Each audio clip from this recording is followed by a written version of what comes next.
Vamos então hoje encerrar nossa série, o início da verdadeira reforma, lá em 2 Reis. Hoje eu encerro essa pequena série com os irmãos de estudos que temos feito aqui na quinta-feira.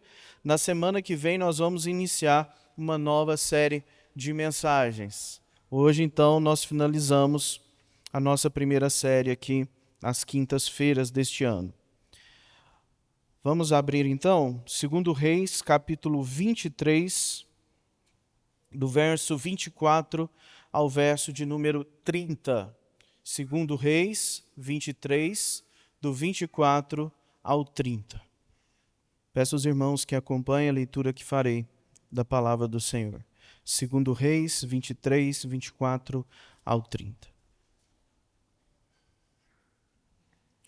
Diz assim: Aboliu também Josias os médiuns, os feiticeiros, os ídolos do lar, os ídolos e todas as abominações que se viam na terra de Judá e em Jerusalém, para cumprir as palavras da lei que estavam escritas no livro que o sacerdote Ilquias achara na casa do Senhor. Antes dele não houve rei que lhe fosse semelhante, que se convertesse ao Senhor de todo o seu coração, e de toda a sua alma e de todas as suas forças, segundo toda a lei de Moisés, e depois dele nunca se levantou outro igual.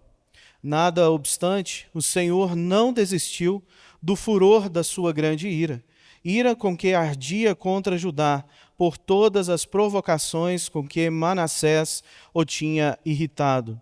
Disse o Senhor: também a Judá removerei de diante de mim, como removi Israel, e rejeitarei esta cidade de Jerusalém que escolhi, e a casa da qual eu dissera: estará ali o meu nome.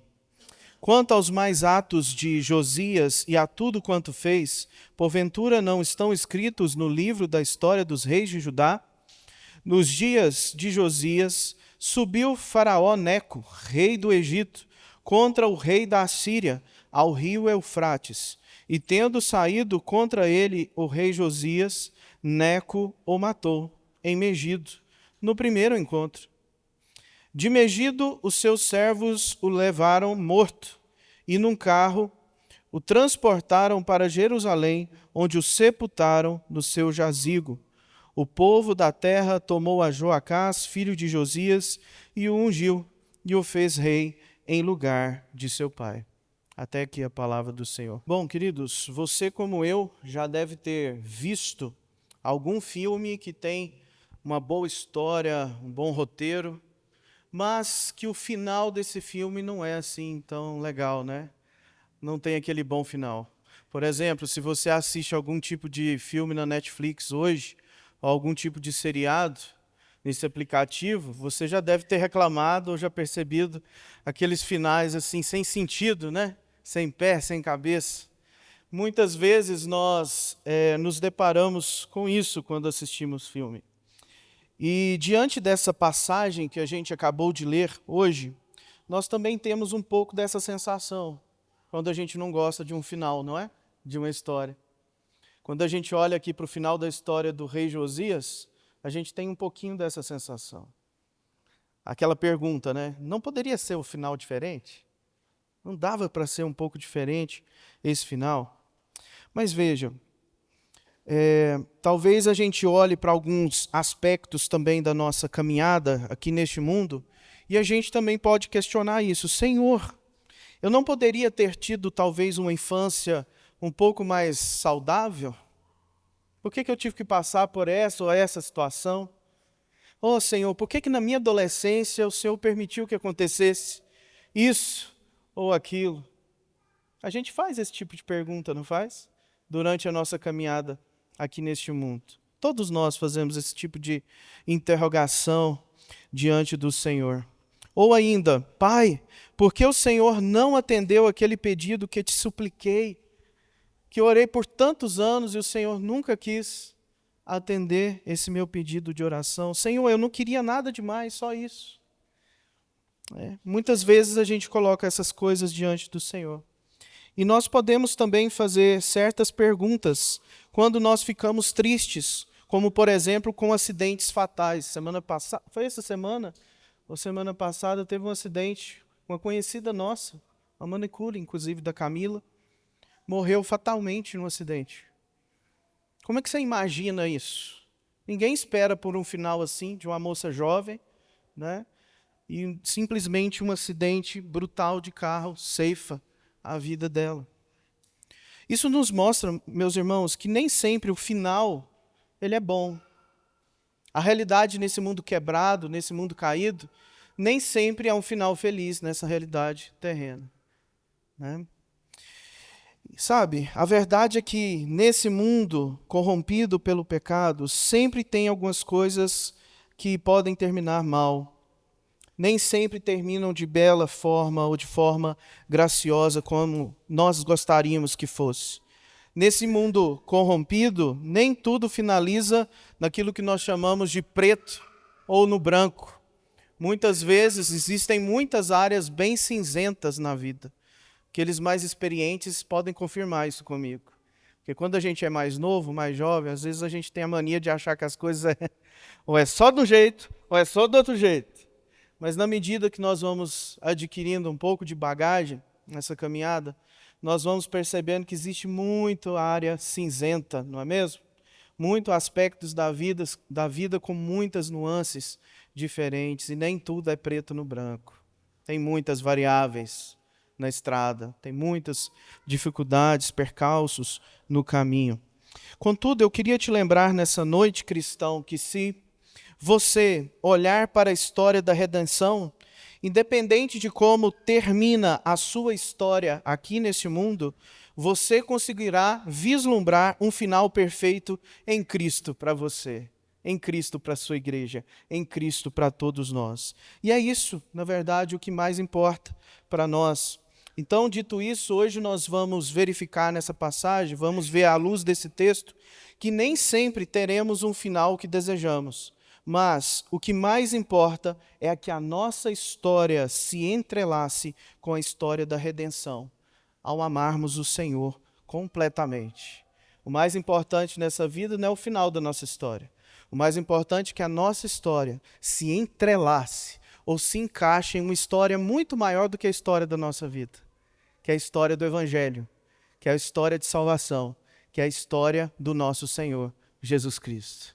Isso que de fato é o mais importante e deve ser o mais importante para nós, irmãos. Então, é sobre isso que nós vamos falar hoje. O que mais importa é que a nossa história se entrelace com a história da redenção ao amarmos o nosso Senhor completamente. E nós veremos isso hoje em duas partes. Na primeira parte, nós veremos que, independente de como terminará a nossa vida aqui, o mais importante é estarmos totalmente rendidos ao nosso Senhor. Essa é a primeira parte que a gente vai verificar hoje. E no segundo momento, nós também vamos ver que nada pode impedir o Rei justo e imutável de cumprir os seus propósitos soberanos. Então, no segundo momento de hoje, nós vamos ver sobre a soberania de Deus e como Ele é um Deus imutável e justo e que nada pode impedir os seus propósitos eternos e soberanos.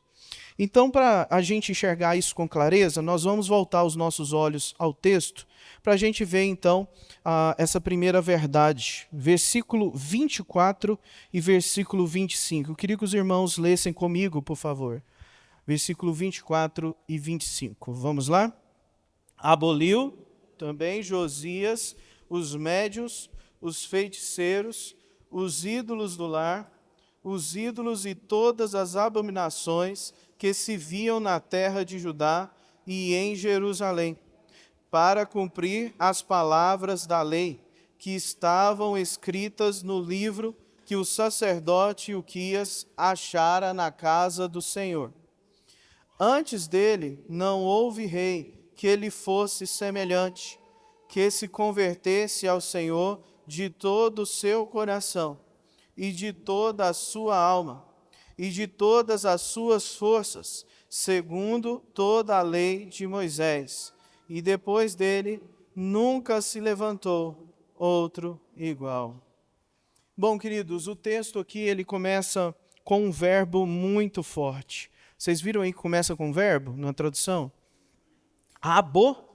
Aboliu. Mas no hebraico esse verbo vai estar lá embaixo, porque o verbo em hebraico ele sempre está depois do substantivo, tá? Aqui no português a gente às vezes coloca o verbo aí dessa maneira.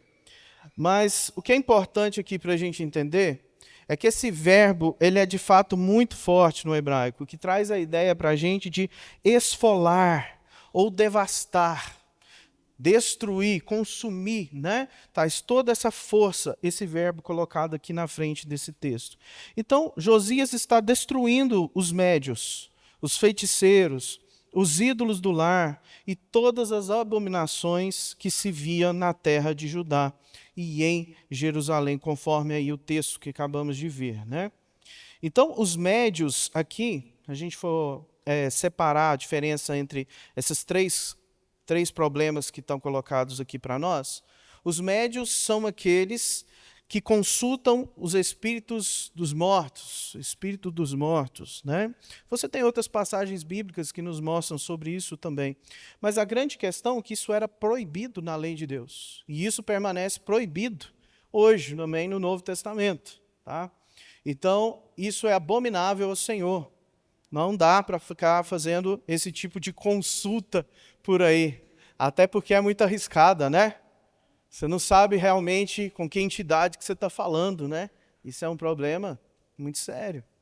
Então veja bem, Josias está tirando tudo isso do meio do povo de Deus. Esse sincretismo religioso, problemático, que estava contaminando o culto ao Senhor. Você também tem ali, se a gente for fazer uma diferença, você tem os feiticeiros, que diferente dos médios, os feiticeiros aqui nesse contexto, eram aqueles que tentavam adivinhar o futuro, lendo sinais, né, sobre a vida das pessoas. Hoje em dia ainda tem, né? Tem muita gente que faz isso, que é os feiticeiros que leem as mãos das pessoas, tentam prever o futuro, tá? Existe muito dessa realidade. Só que a lei de Deus já havia proibido isso. Vamos ler lá em Levítico, capítulo 19. Deixa eu mostrar isso para vocês. Eu acho que é importante. Levítico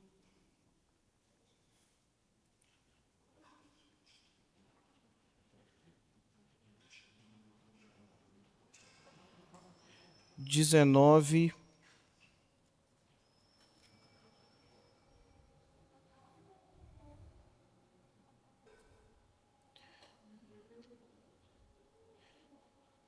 Dezenove, 31. Levítico 19, 31. Vamos ler juntos? Quem achou? Não vos voltareis para os necromantes, nem para os adivinhos, não os procureis para serdes contaminados por eles. Eu sou o Senhor, vosso Deus. Outro texto? Pode ler para nós. Pode falar. Condenado é o Senhor teu Deus te der, não venderá para fazer conforme os nações dos povos. Não se alcança que o carro, a carta do fogo, seu filho, sua filha, nem adivinhador, nem prognostador, nem aventeiro, nem feiticeiro, nem encantador, nem necromante, nem mágico, nem professor de obra. Toda vez que uma tal coisa é do Senhor. Isto é, o Senhor Deus, o nome de quem será? Porque a nação tema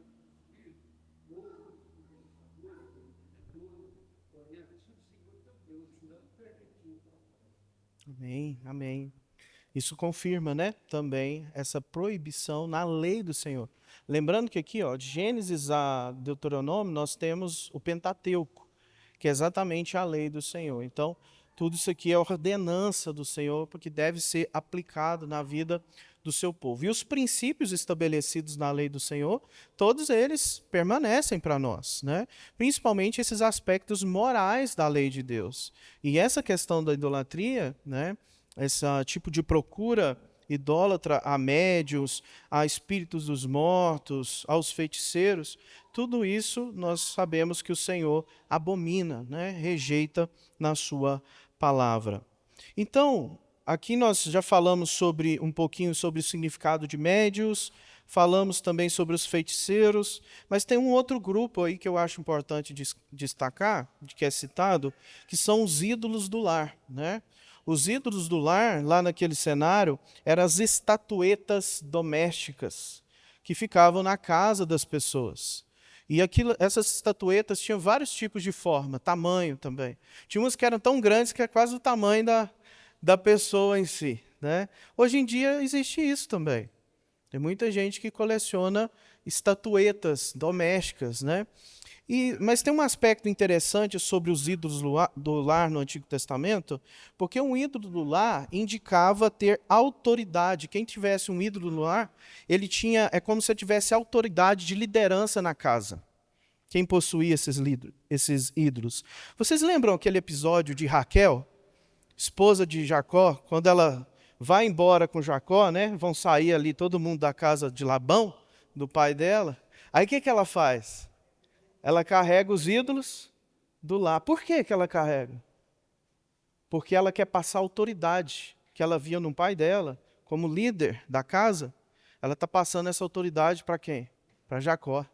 Então, na mentalidade pagã dela ainda, nessa mentalidade idólatra que ela tinha, ela achava que carregar isso favoreceria o casamento dela, ia favorecer as coisas que ela gostaria no casamento, no matrimônio com seu esposo Jacó. Então, os ídolos do lar, ele tinha essa compreensão, que é um pouco diferente do que nós entendemos hoje, né? Dessas estatuetas que as pessoas colecionam em casa. Mas ao longo do tempo, esses ídolos do lar, até mesmo dentro da Escritura, ele passou agora para uma ideia de uma busca do sobrenatural. Então, por isso que as pessoas depois começaram a se dobrar diante dos ídolos do lar em casa, né?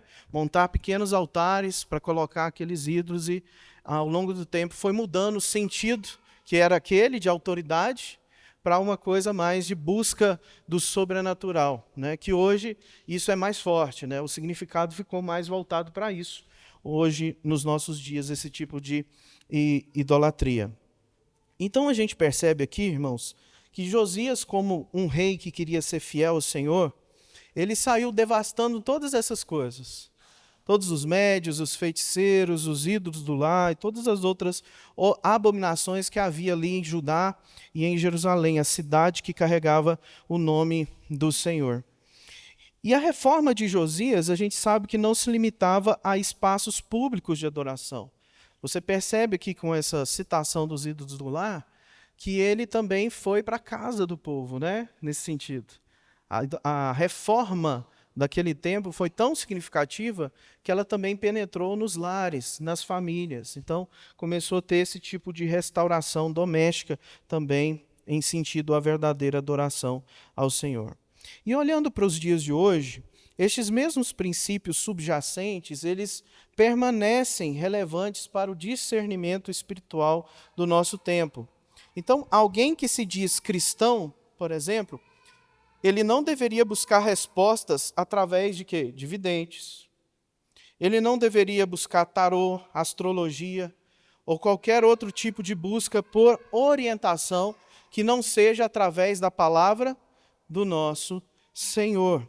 Porque nenhum desses outros canais, eles são autorizados por Deus. Se Deus tivesse autorizado, era uma coisa. Mas Deus não autorizou nenhum outro canal, tá?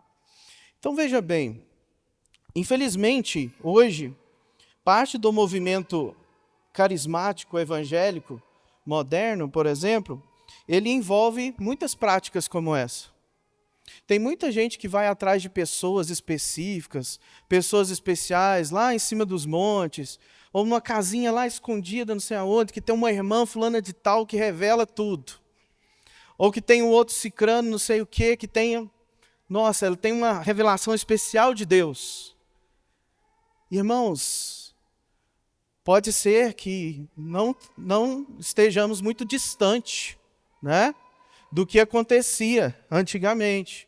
Porque hoje em dia, com esse esse evangelicalismo muito carismático, ele acaba incentivando esse tipo de prática também. Então, é muito perigoso. Então, a gente deve ter um discernimento espiritual quanto a essas questões. Porque quando as pessoas saem por aí procurando profetas, não, procurando profetadas, vamos dizer assim, o termo, né? Mas, claro, quando as pessoas saem atrás de profetadas, essas pessoas, na verdade, muitas vezes, se a gente parar para analisar, podem colocar as revelações acima da autoridade bíblica. Essa é a questão. Esse é o ponto. Às vezes a gente brinca com isso, mas, na verdade, esse é um assunto muito sério mesmo. Né? Porque, assim, às vezes as pessoas são cegas com isso, são enganadas com isso. Tá? Então, e às vezes tem gente que passa muitos anos enganado com essas realidades, tá? É um fato também. Então, queridos, o Josias aqui nos chama a atenção porque ele está rendido ao Senhor. Ou seja, ele confia somente na palavra de Deus, revelada na lei do Senhor. É o que o próprio texto aí nos mostra, né? Se a gente voltar aí para o texto, em 2 Reis, deixa eu voltar lá com vocês. Lá no final do versículo 24, mostra o motivo pelo qual Josias está devastando esses deuses aqui, ou esses médios, esses feiticeiros, esses ídolos. O texto fala assim, ó, para cumprir o quê? As palavras da lei. Exatamente. Exatamente. Olha só. Então veja, Josias está nos dando um exemplo que nós devemos confiar na palavra revelada do Senhor. É nela que nós devemos procurar resposta e direcionamento para as decisões que nós precisamos tomar. Tá? Então, queridos, tem muita coisa por aí nesse universo carismático que, embora possa parecer espirituais, na verdade gera há muito tempo muita confusão no meio do cenário evangélico e acaba contornando a autoridade da palavra revelada de Deus. Então, o Senhor, claro, com a sua santa providência, o Senhor faz o que Ele quiser, né? Deus tem o jeito dele de agir. Deus pode agir do jeito que Ele quiser. Né? Quem somos nós para colocar Deus dentro de uma caixinha? Senhor, só faz desse jeito, Senhor. Ué, não. Eu não sou doido de fazer assim, né? De falar assim para o Senhor. Não, o Senhor, na sua santa providência, Ele é soberano sobre todas as coisas, sobre direcionamento nas nossas vidas. Né? Agora, a questão é que o Senhor nunca vai entrar em falta de harmonia com a sua própria palavra. Esse é o ponto. O Espírito Santo de Deus nunca vai agir contra a espada do Espírito. Né? Porque o Espírito Santo é quem produziu as Escrituras. Inspirou homens para produzir as Escrituras. Então, ele não pode revelar uma coisa que seja contrária a um princípio muito claro na própria Escritura.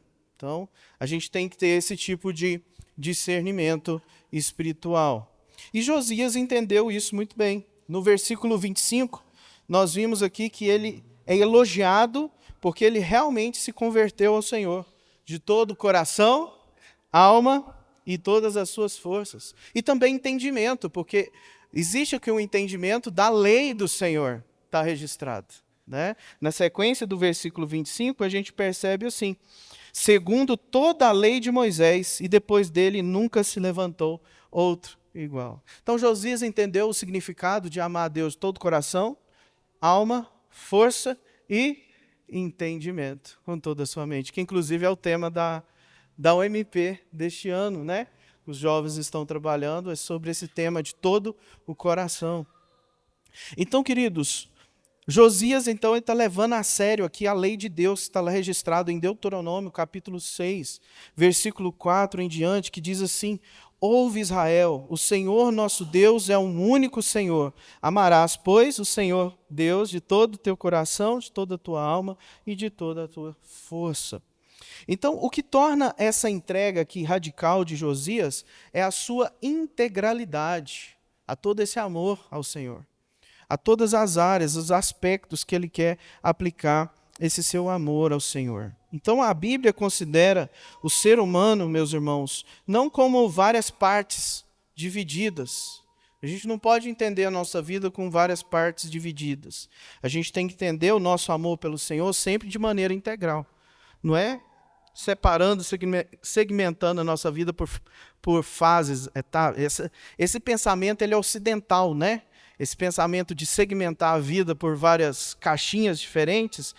Um hebreu ou depois um judeu, ele não enxergava a vida dessa forma. Ele entendia a vida humana como uma única unidade. Então, o texto bíblico, tanto os escritores do Antigo Testamento quanto do Novo, eles não ficam separando as faixas da nossa vida, os segmentos da nossa vida, mas entende o ser humano como uma unidade de corpo e alma. Então, a palavra todo aqui, ela é repetida 4 vezes, inclusive lá em Marcos, capítulo 12, versículo 30. Ou seja, por que o todo é importante? Todo o coração, toda a alma, toda a força, entendimento. Não é que está separando isso em blocos. Você não está segmentando o texto disso. Você está falando que é tudo uma unidade só. Inteireza, integridade, né? Tudo uma única coisa. Então, isso aqui é muito importante, porque o que o texto bíblico nos ensina sobre amor a Deus nesse sentido tem relação com a cosmovisão cristã. O que é cosmovisão cristã? É quando eu enxergo a vida pela lente de Deus. É quando eu enxergo toda a realidade que nós experimentamos nessa vida a partir da lente das Escrituras. Porque o mundo tem vários tipos de cosmovisão, não tem? Tem vários tipos de lentes que as pessoas usam para tentar entender as coisas, entender a realidade, experimentar a realidade. Mas nós cristãos temos uma única lente, a lente das Escrituras, e a partir dela a gente vai enxergar toda a realidade. Então, amar a Deus de todo o coração, né? Todo, 4 vezes, é exatamente essa ideia, tá? De inteireza mesmo. Então, e o que mais nos chama a atenção, irmãos, é que Josias ele coloca em prática o seu amor pelo Senhor, mesmo sabendo que isso não impedirá a fúria do Senhor sobre a nação. Ele já sabia disso. Quem estava aqui nos outros encontros que a gente teve nas quintas, a gente já estudou que uma profetisa tinha falado o que para Josias? Uma profetisa da palavra, tá? Não é profetada, não. Profetisa da palavra revelada de Deus. O que ela tinha dito? Que a fúria do Senhor iria acontecer sobre Judá. Assim como foi para os reinos do norte, também seria para os reinos do sul.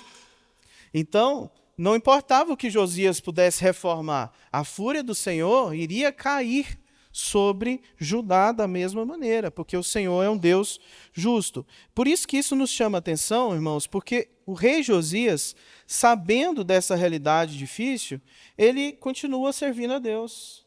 Ele promove uma adoração séria em Judá, apesar disso.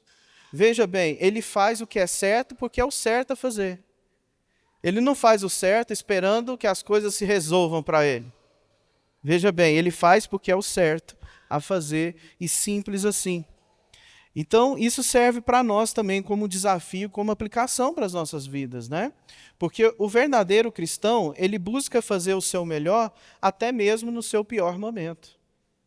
E eu acho que esse é um dos grandes desafios quando a gente chega na maturidade cristã. Quando a gente faz as coisas o melhor possível, mesmo nos nossos piores momentos.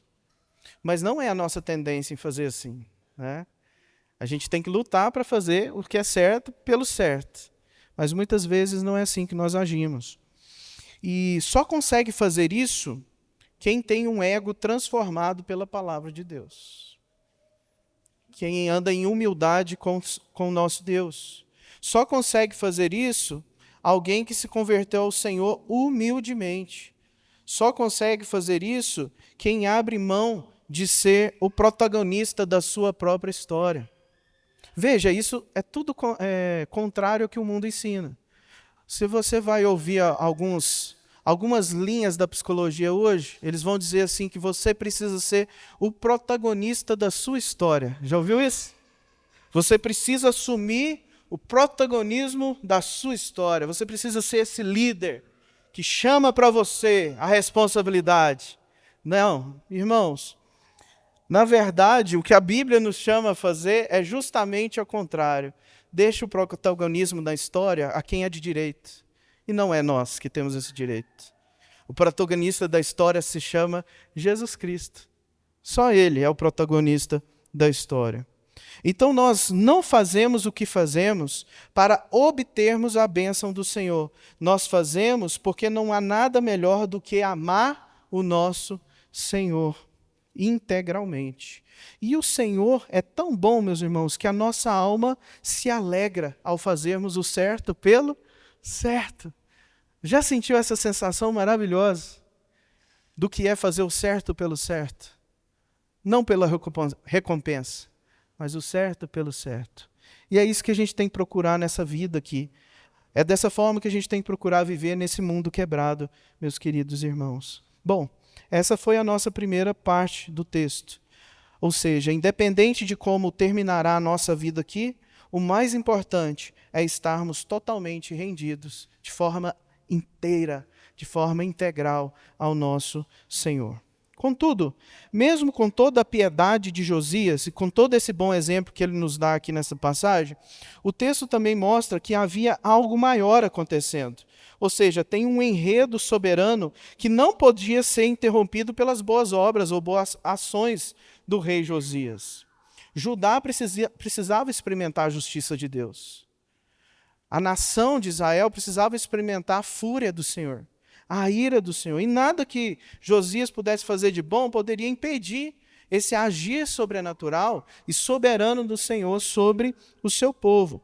Por isso, nós vamos agora para a segunda parte. O que eu quero pensar na segunda parte? Nada pode impedir o rei justo e imutável de cumprir os seus propósitos soberanos. Nada pode impedir o nosso rei justo e imutável de cumprir os seus propósitos soberanos. Nós vamos ver um pouco disso, irmãos, lá no versículo 26 e 27. Vamos ler juntos? Nada obstante, o Senhor não desistiu do furor da sua grande ira com que ardia contra Judá, por todas as provocações com que Manassés o tinha irritado. Disse o Senhor: também a Judá removerei de diante de mim, como removi Israel, e rejeitarei esta cidade de Jerusalém que escolhi, e a casa da qual eu dissera: estará ali o meu nome. Ou seja, veja, a reforma aqui de Josias, ela foi genuína e profunda, mas ela operava dentro de um contexto em que a paciência do nosso Deus, a longanimidade do nosso Deus já havia se esgotado há muito tempo. Há muito tempo. Então, assim, a paciência de Deus também tem limite, né? Deus dá oportunidades, mas chega um momento que Deus vai agir com justiça. Deus vai demonstrar o seu outro lado, porque Deus é amor, mas Ele também é justiça. Só que é uma justiça santa, diferente da nossa justiça vingativa, né? A justiça de Deus, ela é perfeita, ela é certa. Assim como o amor dele também é certeza, é perfeito, não é como o nosso amor aqui neste mundo. Então, isso ainda vai ficar mais claro quando no versículo 29 registra para a gente que ele se envolveu de uma forma ingênua, meus irmãos. Isso mostra que Josias ele não era um homem perfeito. Josias também era pecador. Ele assumiu uma bronca que não era dele. Ele assumiu uma responsabilidade que não era para ele. Ele foi ingênuo nessa situação aqui. Lá no versículo 29 mostra isso para a gente. Talvez ele quisesse aqui, nessa briga com o rei Neco, demonstrar apoio ao rei da Síria, fazer uma aliança, talvez, que era proibido de fazer. E aí ele entra numa briga contra o rei do Egito, Neco, e no primeiro encontro, na primeira batalha, morre de forma ingênua, entrando numa guerra que não era dele, entrando numa briga que não precisava entrar. Então, meus irmãos, mesmo os melhores de nós fazemos coisas com as nossas mãos sujas, porque somos pecadores. Não, foi ingênuo mesmo, né? E terminou assim. Por isso que é um final que eu brinquei lá no início com vocês. Não dava para ser diferente, né? Esse final. Mas é só uma provocação, eu vou responder isso lá no finalzinho. Bom, Então, o que nós podemos perceber? Faltou sabedoria. E o final da sua vida termina assim. E eu não sei quanto a você, mas eu gostaria que tivesse um final diferente aqui, terreno mesmo, para Josias. Mas isso serve para nos mostrar, queridos, sobre a soberania do Senhor. Um Deus que sabe tratar todas as coisas, sabe tratar o seu povo da maneira devida. E esse tratamento deveria ser no exílio babilônico. Não era simplesmente corrigindo para uma verdadeira adoração, não dava para ser só isso. O povo precisava de realmente enfrentar um juízo de Deus, um castigo divino, santo do Senhor, para que essa idolatria de fato fosse exterminada no meio do seu povo. Então, a gente vê que a paciência do Senhor havia se esgotado com aquele povo e que Deus havia dado agora a honra deles carregarem o seu nome. Jerusalém, meus irmãos, olha que interessante, o texto fala que em Jerusalém o Senhor depositou o seu nome. Por isso que Jerusalém, até hoje a gente brinca, a gente chama que é a cidade de Deus, né? Jerusalém, esse belo significado. As pessoas até chamam isso. Mas Deus está falando, olha, ela não vai ser mais a cidade de Deus. E tanta gente achando que Jerusalém é a cidade de Deus, né? Gente, a nova Jerusalém eu concordo, mas essa antiga, essa aí, baseada em reino humano, terreno, não consigo ver, desculpa, mas não consigo ver esse aspecto bíblico que muita gente puxa para esse lado, né? Então, veja bem, o que é importante aqui é que esse nome, quando Deus fala que dá o nome a alguma coisa, Ele está dando a identidade a alguma coisa. Nome nas Escrituras tem muito a ver com a identidade que as pessoas têm, né? Então Deus está falando, estou removendo a identidade de vocês. Que eu coloquei, depositei em vocês, estou retirando. Então está tendo aqui uma ruptura, uma mudança dentro da história da redenção significativa nesse momento aqui. E a gente vai ver que isso vai culminar lá em João Batista, lá com a chegada do Messias, do nosso Senhor Jesus, na escrita dos evangelhos, para os gentios, né? Os apóstolos vão pregar aí para os gentios. Então isso vai culminar, vai ficar mais claro isso no Novo Testamento para nós. Então, Deus soberanamente decidiu fazer isso e nada pode mudar a sua decisão. Simples assim. Nada, nem boa ação, nada pode mudar quando Deus determina chegar com a sua justiça e com a sua ira sobre quem Ele quiser, né? Então, pela perspectiva soberana do Senhor, nós já vimos, inclusive, que o próprio Senhor, através da profetisa Uda, já havia dito que os olhos de Josias seriam privados de enxergar todo o mal também, não é? Não podemos esquecer dessa ênfase. Por que eu estou dizendo isso? Por um lado, a gente viu que Josias foi irresponsável e morreu de forma ingênua, não é? Mas, ao mesmo tempo, textos anteriores já haviam dito para nós que Josias não iria ver com seus olhos o que ia acontecer com Judá no exílio babilônico.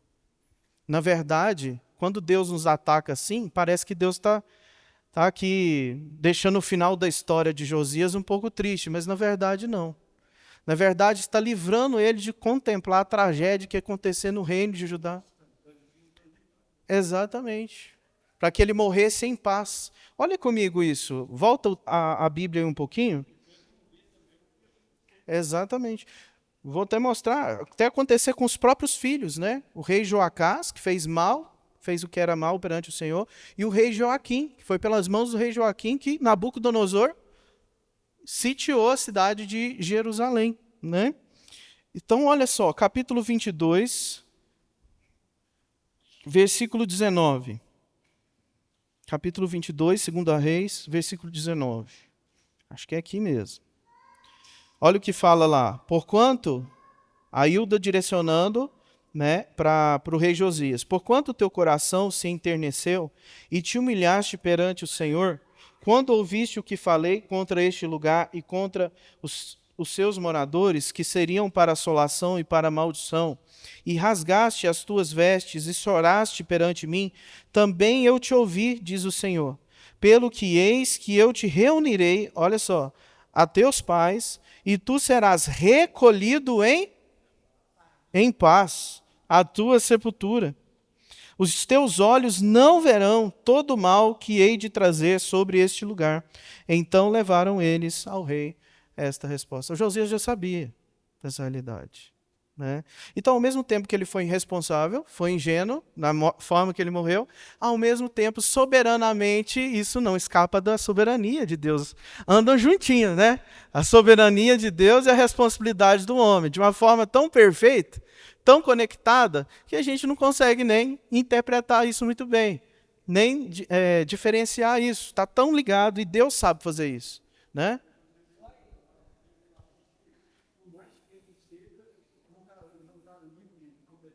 Não está, não está, exatamente, São Mateus.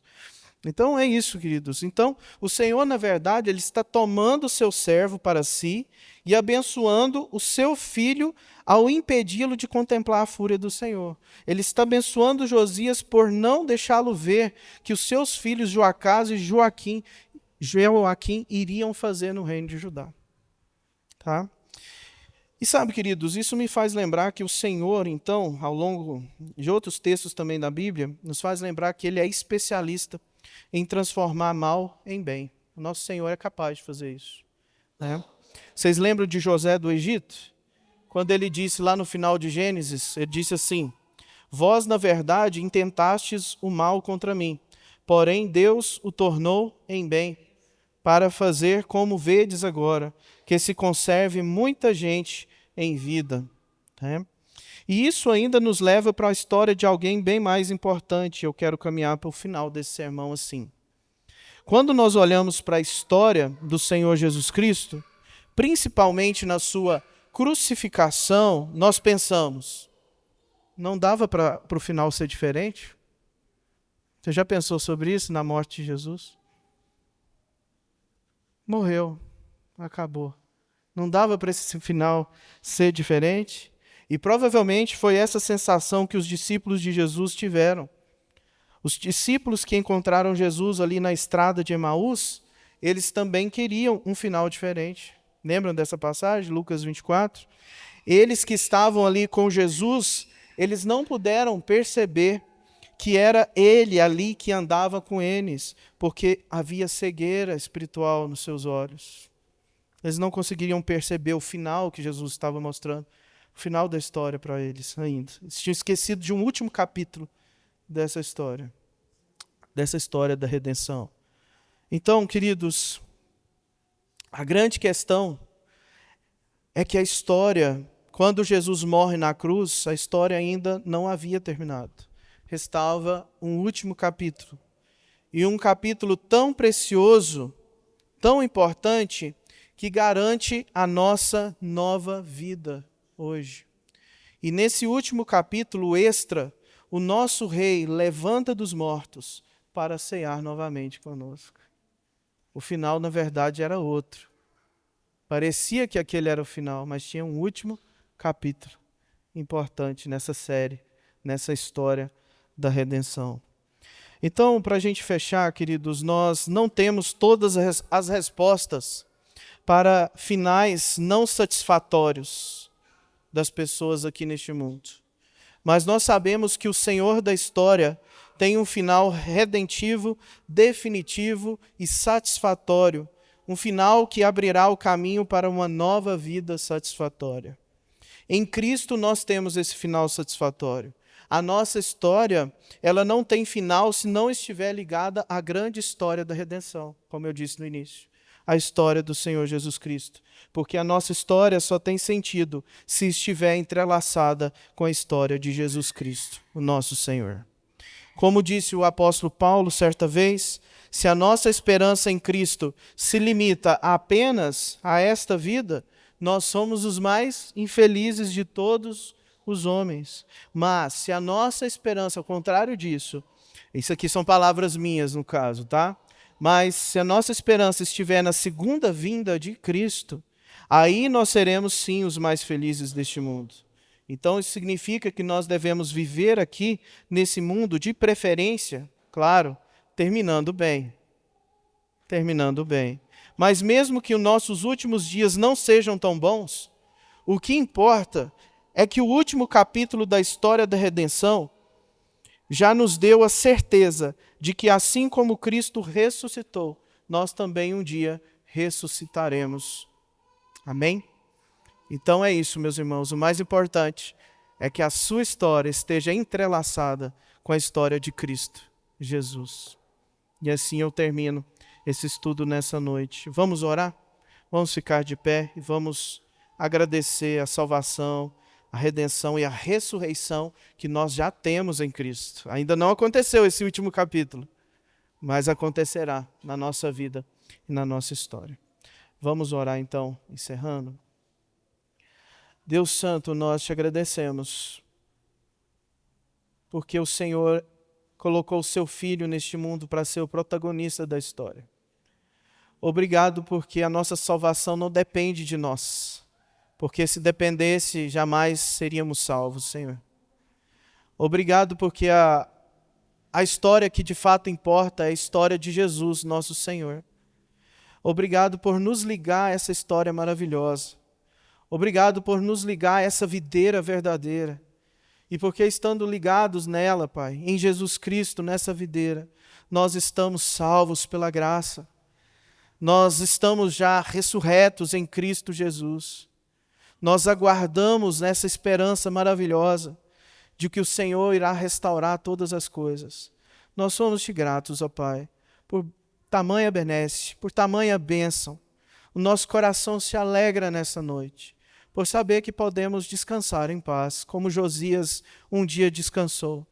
Nós também queremos descansar quando fecharmos os olhos para este mundo e abrimos os olhos para a realidade de um reino onde o governante e rei, de forma definitiva e completa, é o Senhor Jesus Cristo.